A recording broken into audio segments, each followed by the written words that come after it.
Você já parou para pensar como a ciência que nasce dentro da universidade pode chegar ao campo e transformar a agricultura? Nosso convidado de hoje está exatamente nesse ponto de conexão entre a pesquisa, inovação e o mercado. Ele é graduado e pós-graduado pela Unesp, atua em grandes instituições e empresas do setor agro e foi reconhecido entre os top 30 cientistas mais influentes em ciência do solo e agricultura digital da América Latina.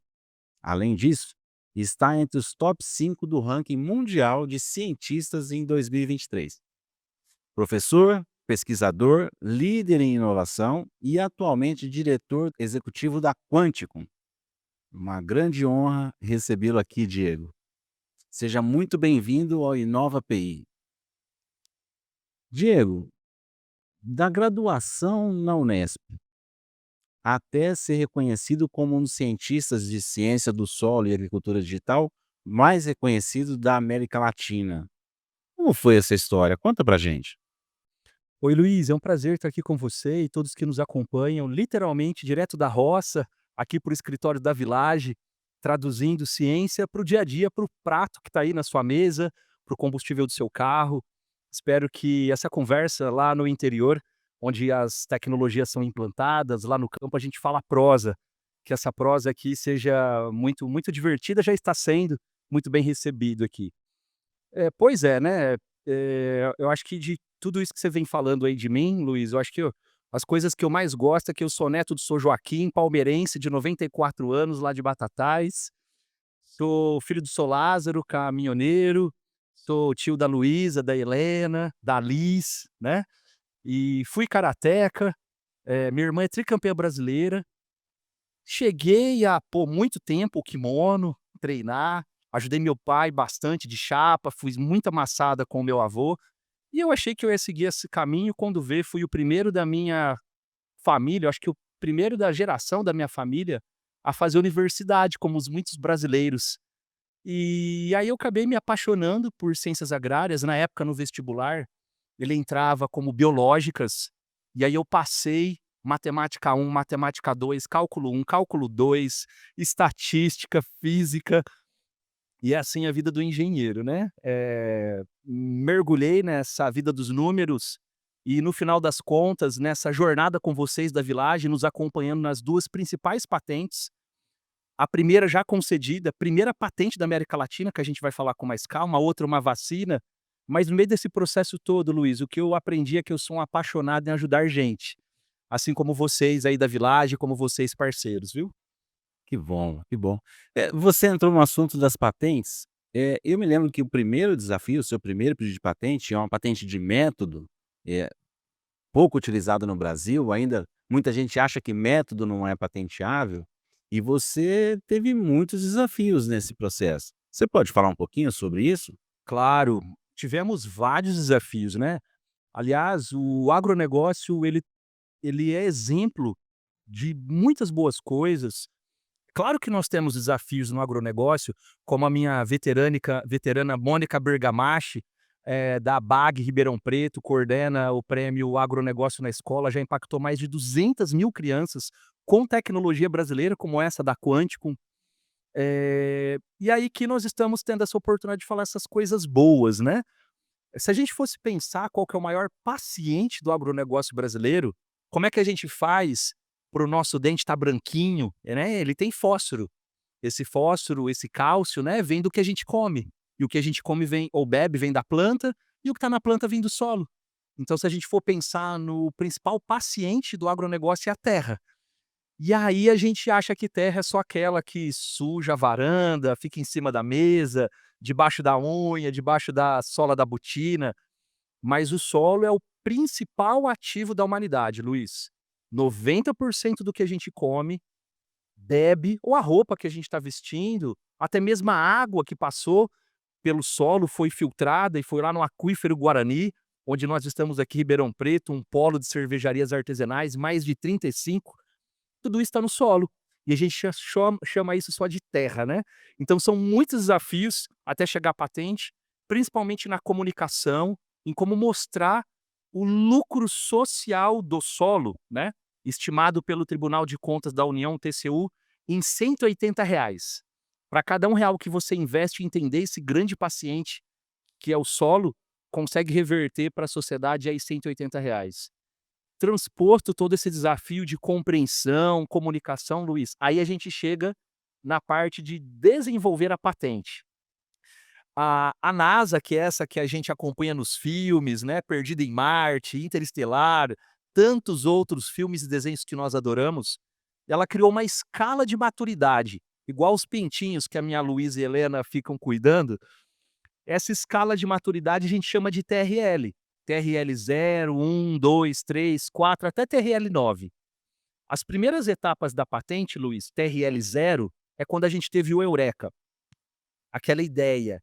E a gente começou a pesquisar, aquilo virou uma monografia, um trabalho de conclusão de curso, a sigla bonita é TCC, depois aquilo virou uma dissertação, uma tese, e aí aquilo foi evoluindo, né, já fazendo uma homenagem aqui ao Núcleo São Paulo da Sociedade Brasileira de Ciência do Solo, e a Sociedade Brasileira de Ciência do Solo, né, que ajudou a alimentar as pessoas, a criar todas essas bioenergias que estão aí encantando o planeta e serão apresentadas na COP, né.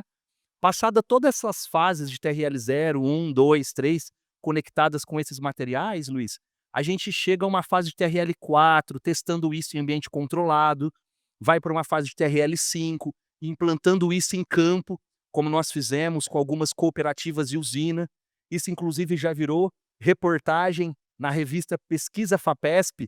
Se você que está aí nos acompanhando for no oráculo Google, você vai digitar lá DNA da Terra, mapa genético, a primeira reportagem, e a mais recente, novas técnicas de análise solo. Se você digitar desse jeito no Google, você vai encontrar. Essa última, inclusive, foi apresentada lá durante as Olimpíadas, enquanto os atletas estavam lá defendendo o país, na piscina, nos campos de futebol, nas mesas de ping-pong. Nós estávamos defendendo a ciência brasileira nos bastidores com essa reportagem, né? Passado todas essas etapas, aí a gente vai não escrever o scientifiquês, a gente vai não escrever o juridiquês, que a Village nos ajudou, não escrever o patentês, a gente vai escrever o humanês, né. E aí, com todos esses "es" nessas várias linguagens, conhecemos a Village e vocês nos ajudaram a traduzir essa patente e fazer toda esse resgate dessas histórias que não cabem num history de 30 segundos, não cabe num TikTok, danço muito mal até, só sei fazer ciência. E aí chegamos à patente, Luiz. Então esses são alguns desafios, eh, ao longo de toda essa jornada, né, que é importante quem está nos acompanhando entender um pouco mais, eu acho. Você essa patente ou a sua invenção, ela vem para recuperar o solo, né. A gente ouve falar muito em regeneração do solo. Você pode dar alguns exemplos práticos de como é aplicado essa invenção, que é reconhecida hoje mundialmente? Claro. Ah, seja na agricultura, na engenharia civil, solos agrícolas, solos urbanos, infelizmente aqueles desastres que nós vimos por conta dos extremos climáticos algum tempo atrás, muito daquilo está relacionado com a terra. Assim como nós temos a aptidão, temos vulnerabilidades para uma certa doença, temos alergia a um certo medicamento, o solo é a mesma coisa. As ciências da saúde, antes dos anos de 1900, elas faziam transfusões, transplantes, né, mais transfusões, transplantes mais após. Não se esqueçam que eu sou agrônomo, tá? A gente fazia essas transfusões nas grandes guerras e várias outras questões, e a gente não sabia qual que era o tipo de sangue. O meu é O negativo, né. Imagina você que está nos acompanhando, seu sangue é A positivo ou B negativo, imagina fazer uma transfusão sem saber isso. Como dizem os meus Mortes. alunos: "Luiz, uma série de BOs".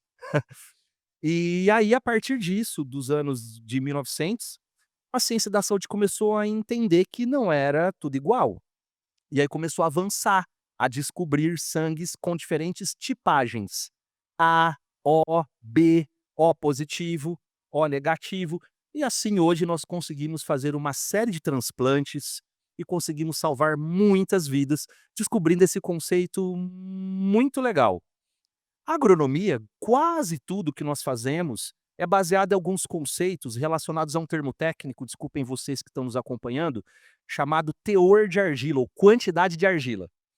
É o que a gente fala de solo leve, solo pesado, solo mais amarelo, mais avermelhado, né? Ou aquele solo que encrava quando você vai visitar o parente lá em Minas, a aquele solo que gruda embaixo da sua havaiana, não sai nem com reza brava, é desse solo aí que é baseado esses conceitos, né? Para escolher a variedade de café que vai plantar, que você vai tomar, escolher qual que é a variedade de cana que vai produzir o açúcar ou SAF, o combustível sustentável de aviação. Grande parte desses conceitos é baseado nisso. Se o solo é argiloso ou arenoso, igual o solo de praia. E aí, a nossa patente, Luiz, vem para desmistificar algumas coisas. Então, essas partículas que a gente chama de argila ou areia, ela está relacionada a tamanho. Então, quando eu falo que um solo tem partículas argila, quer dizer que eu tenho coisas no solo muito pequenininhas.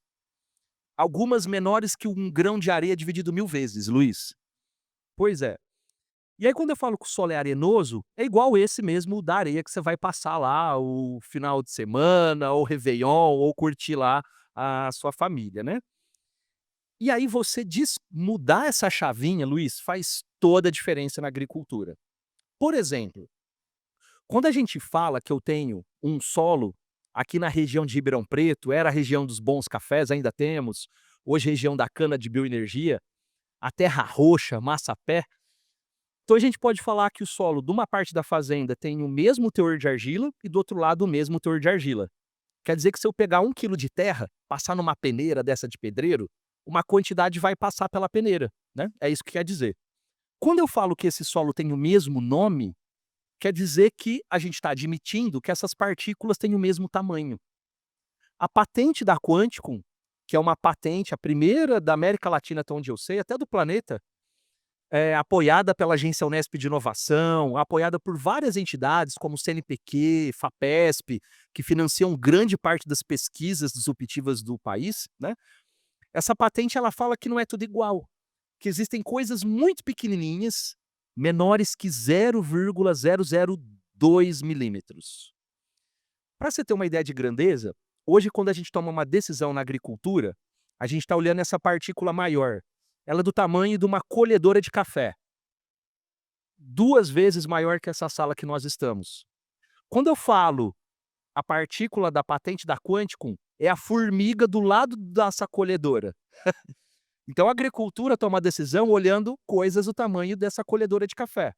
A patente da Quanticum, apoiada pela Village, olha a formiga do lado dessa colhedora. Para ficar ainda mais lúdico, nós aqui somos mamíferos, né? Você também que está nos acompanhando, ou até alguém que está aí em outro lugar, nós somos mamíferos, né? Quando a gente pega um desenho que as minhas sobrinhas adoram, né? É um ornitorrinco. É um ornitorrinco que faz investigação. Ele é mamífero. Só que o ornitorrinco bota ovo, ele tem bico, ele tem nadadeira. E aí, minhas outras sobrinhas gostam do gato frajola. O gato frajola não bota ovo. Os dois são mamíferos. Quando a gente fala olhar a agricultura da maneira antiga, a gente está falando que ornitorrinco é igual gato. A patente da Quanticum fala que ornitorrinco é ornitorrinco e gato é gato. Então, para ficar de uma forma bem didática para quem está nos acompanhando aí, para quem vende a pamonha para mim na feira aos domingos, né?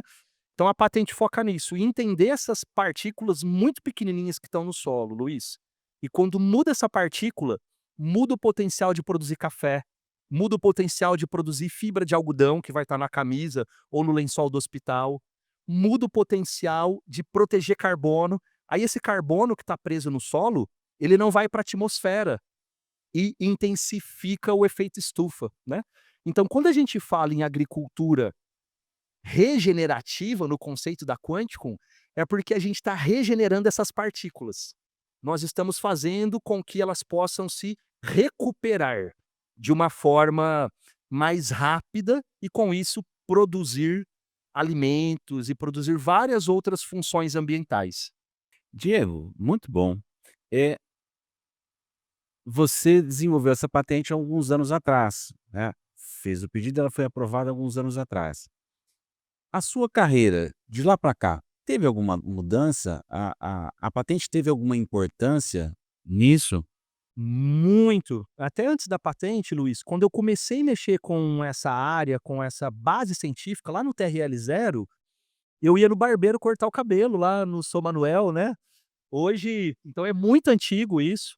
Na verdade, a base científica dessa patente, ela foi proposta em 1977 por uma britânica chamada Barbara Mayer, que depois em 1985 um cientista mineiro chamado Mauro Rezende retomou, que é entender essas nanopartículas por meio de suas propriedades magnéticas, né. E aí, a partir dos anos 2000, um grupo de pesquisa da Unesp chamado CSME, Caracterização do Solo para Fins de Manejo Específico, que foi onde eu estudei desde a minha graduação até o meu pós-doutorado, o líder temático lá, o líder científico é o José Marques Júnior, mineiro de Machado, radialista, diz ele que ensinou o Tostão jogar bola, né. Acredito, dizem que ele era um ótimo meio-campo. Então, o José Marques tem todo esse aparato científico. E aí, a partir dos anos 2000, a gente trouxe agora essa metodologia com base magnética, amparado por um grupo de cientistas da Europa, lá da Universidade da UCO, Vidal Barron e José Torrent. Vidal Barron, o filho dele é goleiro da seleção espanhola de futsal. O Vidal diz que ele é mais famoso do que o próprio Vidal. E eles são consultores da NASA, hein, olha lá.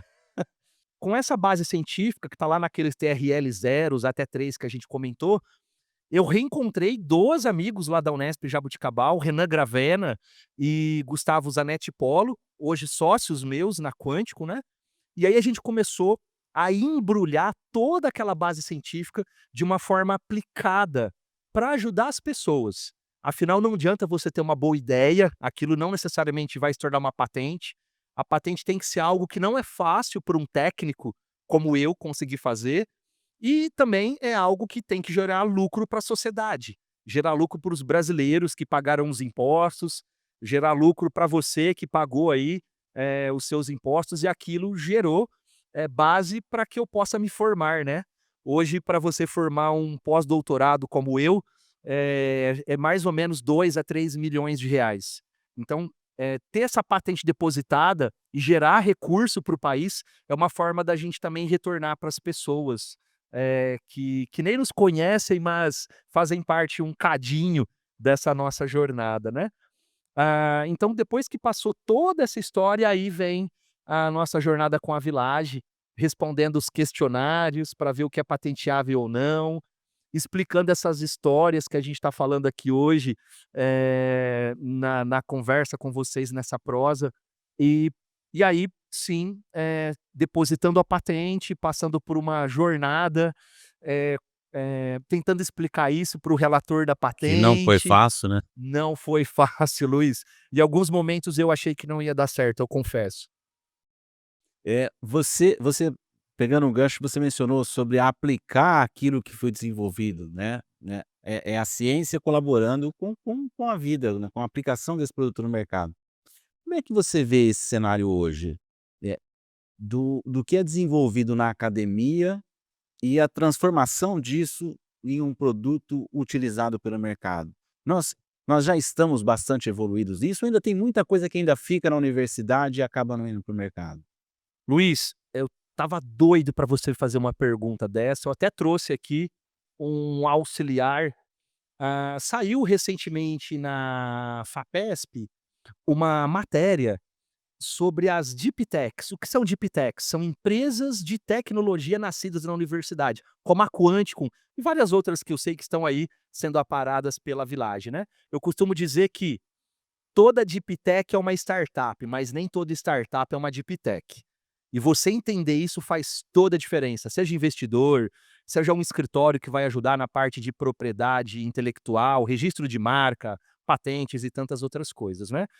A FAPESP, ela lançou uma matéria falando sobre essas deep techs, e isso está conectada com uma reportagem que saiu, do um evento, organizado pela Emerge, que é o primeiro um fórum brasileiro de empresas de tecnologias emergentes.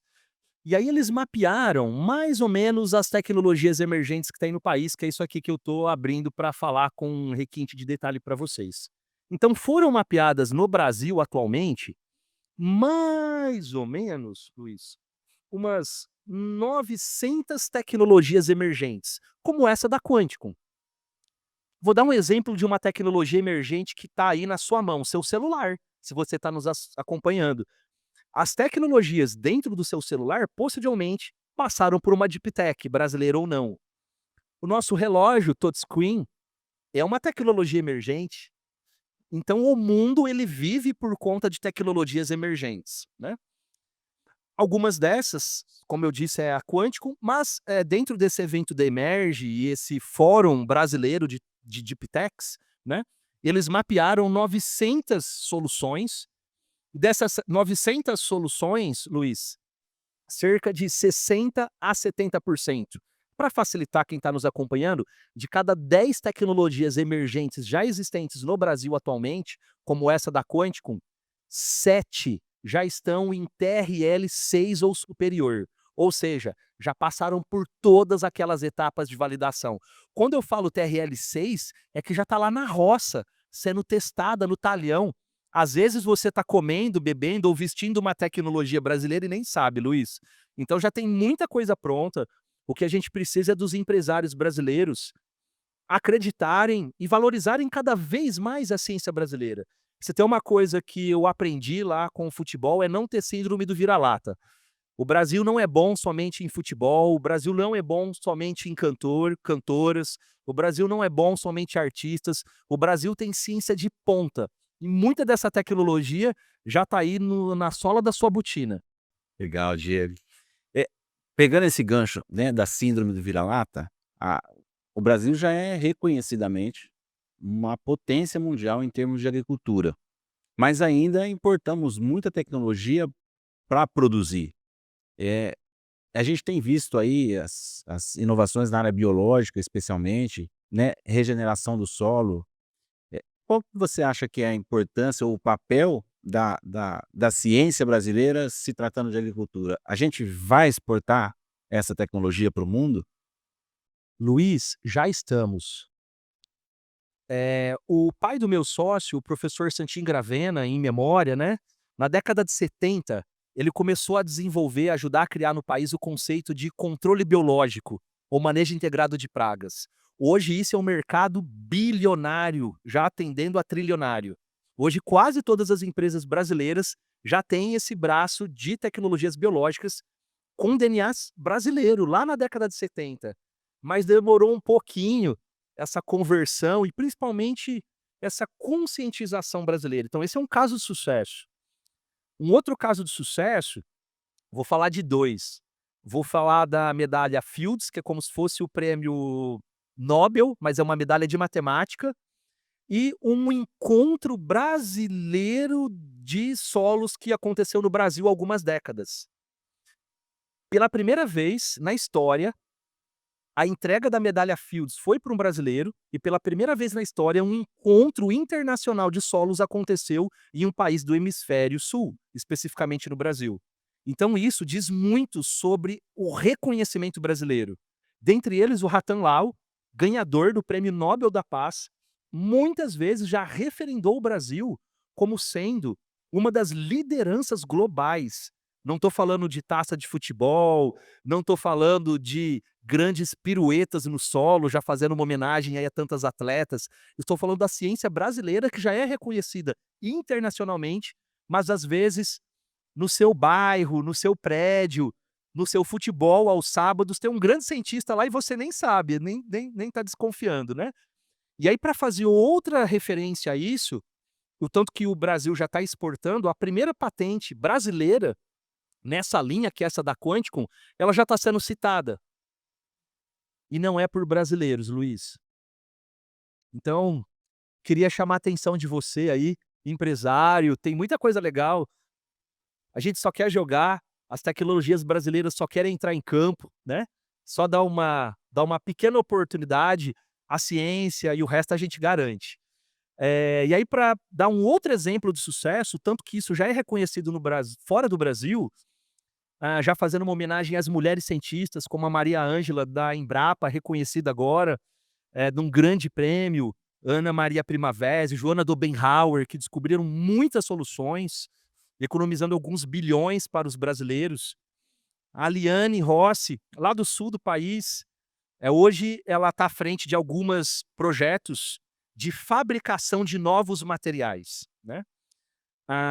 E aí, a Liane Rossi, se você digitar no Google também, o oráculo, a expressão Liane Rossi, a amiga do rei.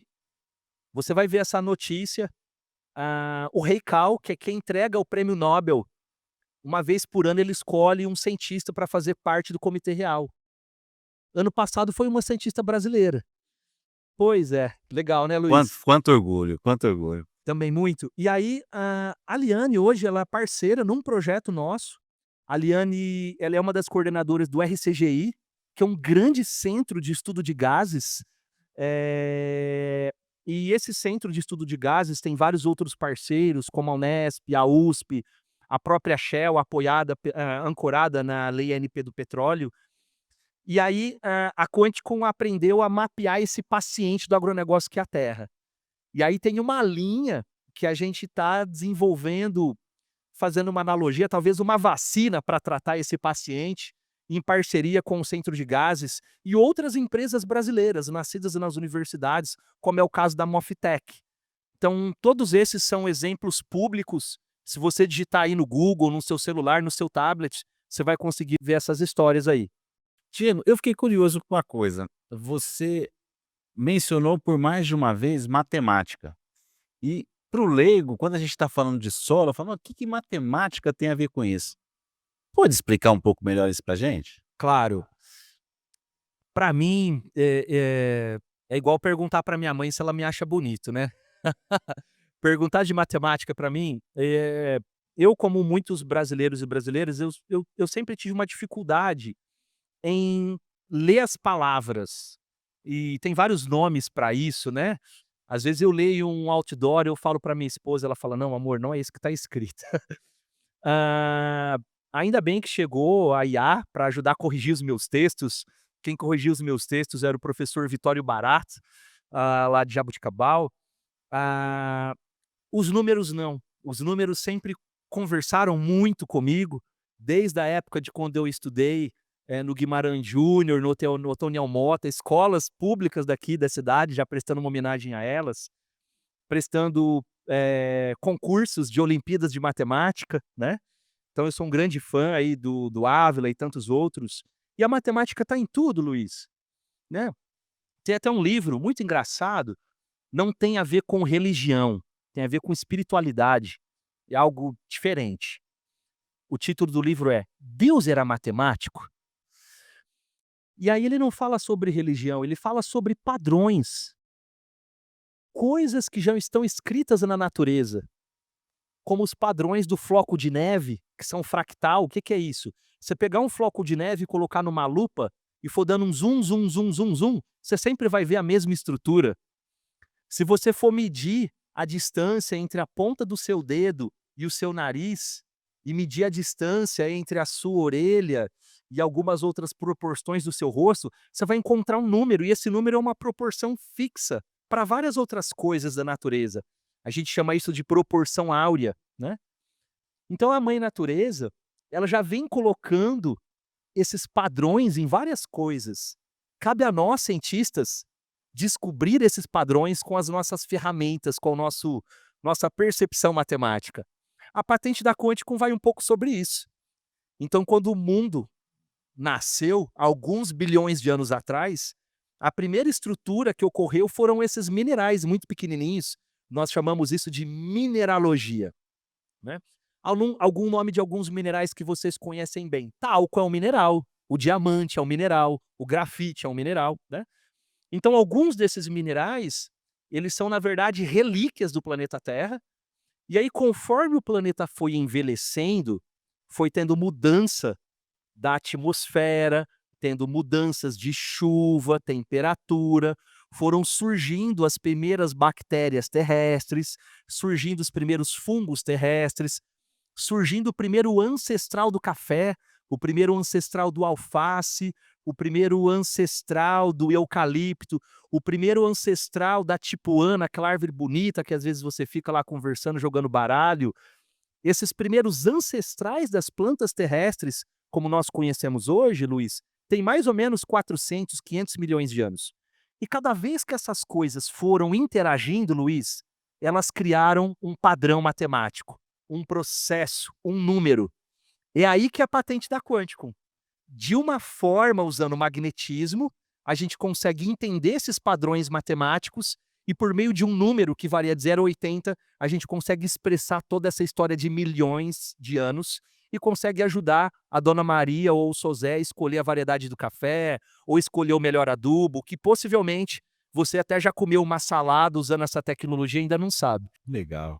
E essa patente é que a gente pode chamar de patente mãe. Dela originou ou vão originar novas patentes. Como é que você toma essa decisão? "Olha, a partir daqui eu preciso de um novo pedido de patente", extrapolou a proteção oferecida, né, que está suportada pela primeira patente. Como é que aí o Diego, cientista e empresário, toma essa decisão? "Ó, aqui eu preciso buscar uma proteção nova"? Legal. Bom, eu acho que antes até da patente, se você trabalha com uma empresa de alta tecnologia, eu deveria te perguntar: quanto vale a sua marca? Hoje, o que a Quanticum tem de mais valiosa não são os nossos contratos e os valores que caem na nossa conta. O que a gente tem de mais valioso é a base de dados. E essa base de dados, por trás dela, tem uma marca. E aí, imagina você tendo uma marca de certificação, homologação. Hoje, quando você pede uma marca, né, registrar a marca Quanticum, você vai renovando isso. A nossa patente ela vai expirar, acho que por volta de 2042, 43, eu não me recordo agora. Mas depois que a nossa patente expira, antes até de entrar nas outras marcas, Luiz, que vocês também nos ajudaram, é uma marca de certificação. O que que isso quer dizer? Mesmo depois que a patente expira, a Quanticum é a única empresa brasileira autorizada, com chancela do INPI, ajudada pela Village, a homologar terceiros a continuarem vendendo a metodologia, como é o caso do Laboratório Atenas, de Jaboticabal, do meu veterano Diogo Maza Barbieri, o Nespiano também, Jairo Maza, Exalquiano, também empresa de cientistas. Atenas hoje está entre os 5 maiores laboratórios de solos do país. Mais de 400 mil amostras de solo chegam lá todo ano. Com certeza alguma coisa que você já comeu, colocou no tanque do seu carro de combustível, já passou pela Atenas. Hoje a Atenas é o primeiro laboratório do país homologado a vender análise. Então, quando chega uma amostra de solo na Atenas, eles têm um sensor nosso lá e eles fazem análise e conseguem dar um laudo. Até mesmo antes da patente, a marca é muito importante para essas empresas de alta tecnologia e vocês nos apoiaram nesse processo também, Luiz. Eu queria chamar a atenção para isso. E aí depois vem a patente. Aí então tem essa patente que hoje protege o método principal e de uma forma traz um valor para a nossa base de dados, que hoje já cobre 100% do país. Já fizemos os primeiros projetos lá na costa oeste da África, em parceria com o grupo Piscin, que hoje comprou o direito de uso e licenciamento da patente numa vertente. Inclusive, essa vertente que eles compraram, o licenciamento de uso, ganhou um prêmio na AgriShow, maior feira de agricultura, uma das maiores do mundo. Ganhamos o prêmio Melhores da Terra, Gerdau, né? Então, a patente ela protege essa frente e também protege a base de dados, permitindo que a gente consiga licenciar ela de forma estratégica, como a gente fez para o grupo Casabugre, que está lançando a primeira plataforma brasileira de posicionamento de biosoluções, como a gente fez com o Flávio Borém, que já contou essa história lá na maior feira da Ásia, na Embaixada Brasil-Japão, explicando como é que a gente usa essa base de dados conectadas à patente para produzir cafés especiais, como hoje a gente faz no nosso convênio com a Illy, uma das maiores trends de café brasileira, como a gente faz com o grupo do Terros Floresta, que ganhou recentemente um prêmio lá no Mato Grosso, usando essa tecnologia para ajudar em florestas, né? Então, depois de montada essa estratégia e escolhida o parceiro certo, que valoriza toda essa história, Luiz, aí a gente começa a pensar nas outras patentes, como é o caso dessa segunda patente que também vocês nos ajudaram, no depósito. Quem está no timão dessa patente é uma startup, uma deep tech mais nova, que está ancorada lá no RCGI, a Mofitec, parceira do RCGI, parceira da Quântico, parceiro do grupo de pesquisa Unesp, do grupo de pesquisa de nanopartículas lá da USP, né. Então, eh, vendo toda essa estratégia montada, né, quando a gente olha para trás é difícil, fala assim: "Nossa, será que eu vou dar conta?". Hoje a gente viu o tanto de itens que foram feitos, né, Luiz. Mas agora com essa estratégia, com essa governança pronta, aí a gente também conta com a expertise desses sócios, desses parceiros, para ir direcionando e ajudando a pensar de forma estratégica qual que é o próximo passo da patente 2, 3 ou 4, né. Bacana, bacana. Nossa, eu fico muito feliz de ouvir todas essas histórias da Unesp, especialmente, porque eu tenho um filho que está estudando lá. Augusto, só depende de você, tá vendo? Eh, eu queria, Diego, assim, já estamos chegando ao final da nossa apresentação, do nosso podcast, e eu queria que você deixasse uma mensagem, para os empreendedores que estão inovando agora, seja os meninos que estão na faculdade, as meninas que estão na faculdade com um projeto novo, seja essa deep tech, eh, que erro eles não devem cometer? Legal. Bom, já deixando aqui à disposição para ajudar o Augusto, viu? Ajudar todos os unespianos, unespianas, exalquianos, enfim, você que acredita na ciência brasileira, onde quer que esteja, pode contar comigo. Além de ter esse boné aqui da Quântico, eu também uso o boné de embaixador do Fundo Prospera de inovação, então tentando aí levar inovação, ciência, não só por mais de 38 campos da Unesp, mas para onde tem um menino, uma menina, para onde tem alguém que quer ajudar esses empresários de base científica tecnológica, né. Bom, se eu pudesse deixar um recado para você, para o Augusto, para o Luiz, para todos vocês aí que estão apoiando, estão, próximos da Village ou que querem se conectar com a Village, ou até mesmo que estão em outras jornadas, né, eh, pensem primeiro nas pessoas. Eu acredito que o negócio seu que está aí nos acompanhando, o negócio da Village, o negócio da Quanticum, eh, de quem está aqui no backstage ajudando nesse Inova Pi, né, o negócio é o mesmo. Gente, são pessoas. Se você não é um apaixonado por pessoas, acho que qualquer negócio que você está pensando em abrir, vai ter alguns desafios. Então, se você não é um apaixonado por ajudar pessoas, está próximo de gente, procure alguém, um sócio, um parceiro que esteja. Então, essa é a primeira dica, sugestão que eu dou, tá? A segunda, não adianta você ter uma ideia fantástica, não adianta você ter sido o primeiro da sua faculdade tirando 10 em tudo, se você não consegue conversar com o Sosé que serve a pamonha no domingo, se você não consegue conversar com a dona Maria, que toda segunda-feira às 7h30 e você chega às 8h, ela já deixou tudo limpinho ali, para você estacionar seu carro, serve o seu café. Se você não consegue dialogar com essas pessoas de uma forma simples, humanizada, sem falar inglês, sem falar espanhol, sem falar qualquer outra língua, falando humanês, você também vai ter dificuldades. Se você falar, tendo como base o prêmio Nobel, com certeza ele vai te entender, mas os outros 95% das pessoas possivelmente não vão te entender. Se você mirar a sua conversa, a sua prosa para esses 95% das pessoas, eu tenho certeza que até o ganhador do prêmio Nobel vai te entender, porque nos finais de semana ele fala humanês, ele não fala o cientifiquês nem o patentês, né. Então essa é a outra dica que eu deixo para você.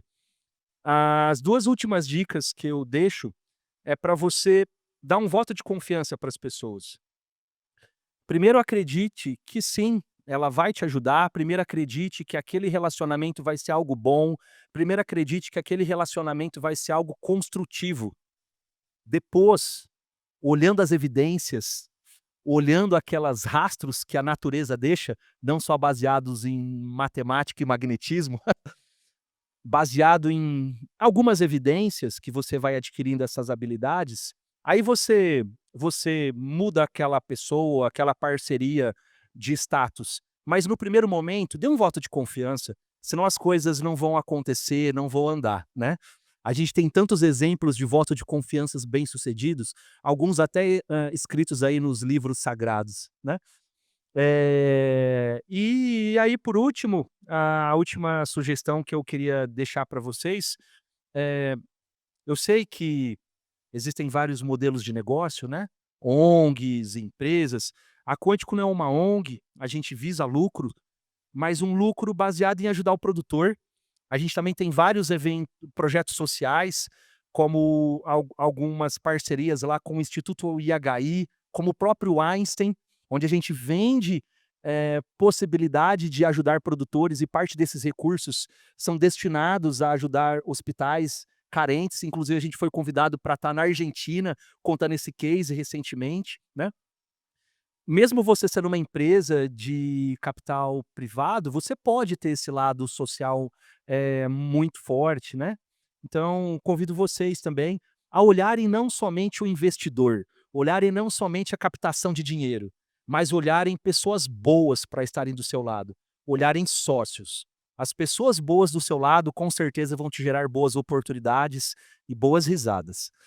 Muito obrigado, Diego. Olha, foi uma honra. Foi uma prosa inspiradora sobre ciência, inovação e o papel estratégico da propriedade intelectual na agricultura. Nosso convidado, Diego Siqueira, mostrou como é possível transformar conhecimento acadêmico em soluções aplicadas no campo, no ambiente e na sociedade. Obrigado, pessoal. Se vocês quiserem ainda saber um pouco mais, tudo isso que eu falei virou um filme. Primeiro filme brasileiro do agronegócio, foi apresentado na TV Cultura, já vai ser apresentado em outros lugares. E já dando spoiler, parece que ele foi convidado para ser, divulgado num festival de cinema lá da Europa.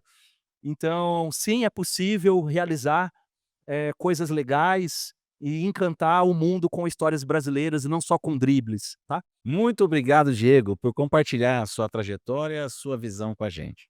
E você que nos acompanha, continue com a gente nessa jornada. Inova API é um podcast da Village Marcas e Patentes, que traz entrevistas e bate-papos para um mundo menos arriscado. Até o próximo episódio.